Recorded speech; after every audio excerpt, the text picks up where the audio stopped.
Hello, students. Hope you're having a wonderful morning.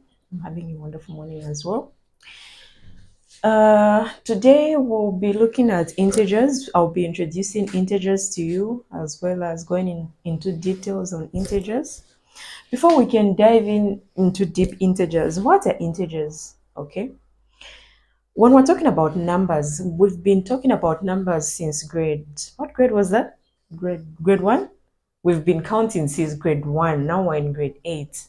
Now, this counting that we do, numbers, the topic of numbers is really wide.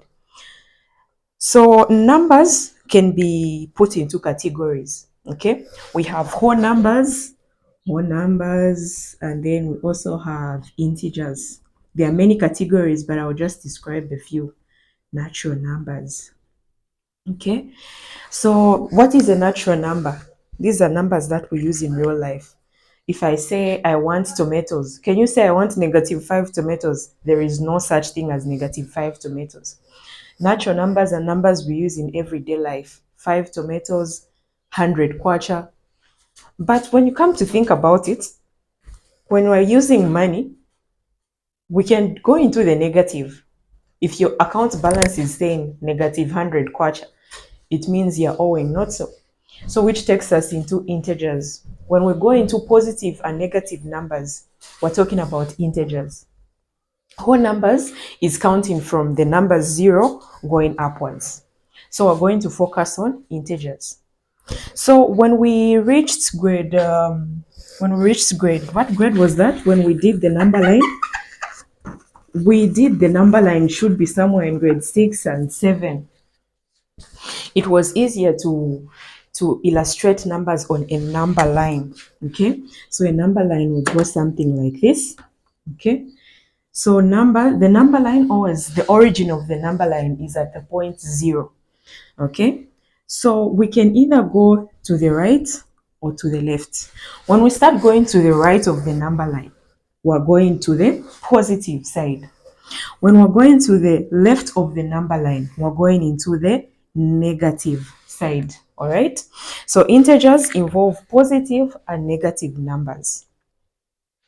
So now, as we've come to grade 8, we do not want to use the number line. We want to go a step further. All right. Because in life, as we are progressing, we don't want to solve problems the way we solved them when we were kids. We want an advanced way of solving problems.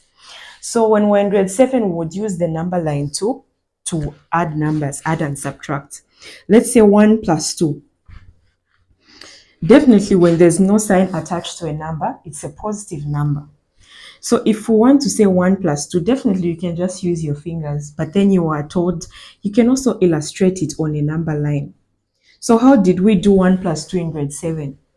We always start from the number 0. Okay, we don't start from that number which has been given. We start from the number 0. So from the number 0, we're going to move to +1. So you're going to take one step to the positive. Then when you reach at +1, you're not going to go back to 0. You're going to stand there and you're going to count from there. So +2, you're going to move 2 steps to the positive. 1, 2, and your answer was 3. All right.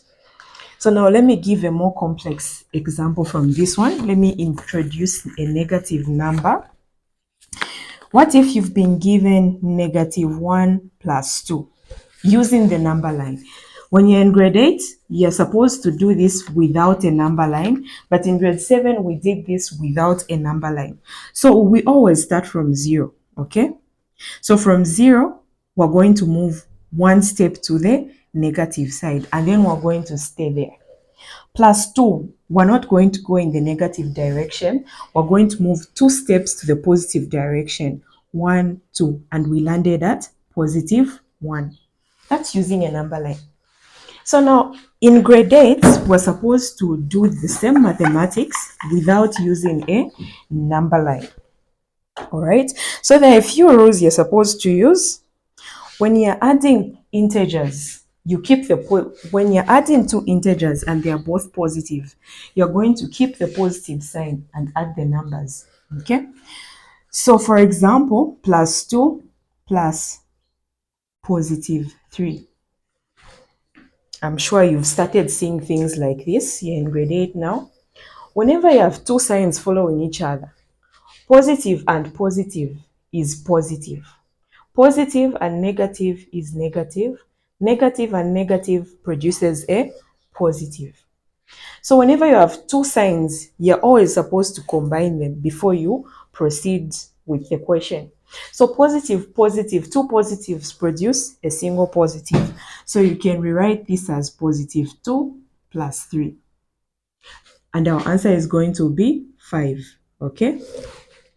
Let me give another example. This time around, I'm going to put a negative here. Positive and negative produce a negative. So you're going to mix these signs and we're going to have positive 2 minus 3, which brings us to the next rule. When you're adding integers which have different signs, you have a positive and a negative here. Okay? Two integers with different signs. Which number is bigger here? The bigger number is 3. So we always preserve the sign of the bigger number. All right. So the sign of the bigger number is negative. What is 3 minus 2? Negative 1.